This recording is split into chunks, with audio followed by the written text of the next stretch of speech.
I was pleasantly surprised by Darksiders Genesis when I reviewed the PC release in December 2019, but I genuinely think the delay on the console version may have done Airship Syndicate's prequel some harm.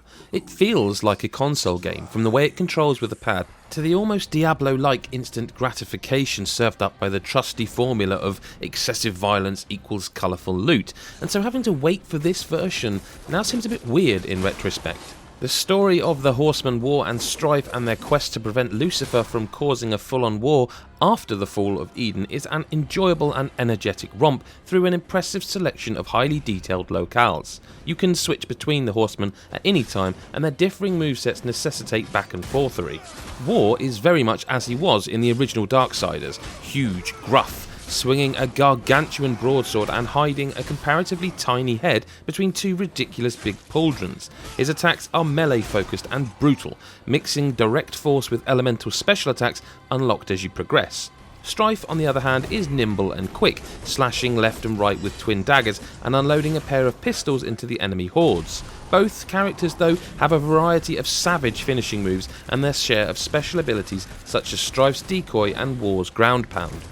The protagonists genuinely complement one another, and although you may well find yourself sticking with a favourite now and then, there are moments where you will need to switch, and every time you do it, it's a refreshing change. Not only that, but each horseman also has various abilities that the other doesn't. For example, War has a Vorpal blade that can activate distance switches, and Strife can create portals through which objects can be thrown. Solving the many environmental puzzles often require that the horsemen work together.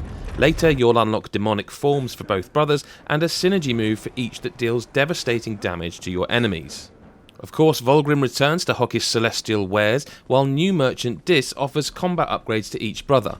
Character progression is handled via creature cores, objects dropped from enemies that can then be slotted into a shared skill tree to improve attack and defense, and activate various buffs and passive effects. Overall, there's a ton of stuff to collect, unlock, and work towards, and each stage has a completion percentage that often requires you to backtrack with new skills to max out. There's so much good stuff in Darksiders Genesis that any bad is almost completely swallowed up, but there are a few minor issues. The screen can get very busy for a start, meaning it's not always easy to keep track of where you are and what you're doing.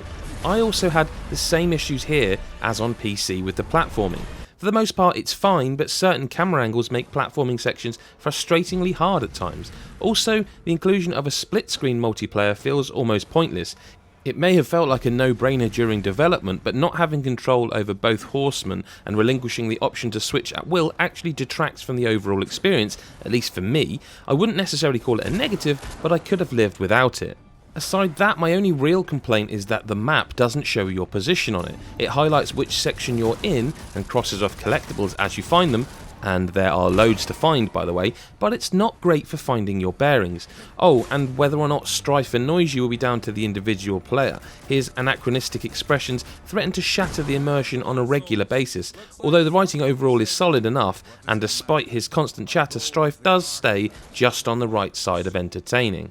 On PlayStation 4, where we played, it's not as pretty up close as the PC version, but it is still a lovely game to look at. The environments are detailed and beautifully drawn, and then spell and ability effects light the screen up like fireworks. It also runs mostly smoothly, sacrificing the 60 frames per second for clean, unhindered performance, except in the busy boss fights.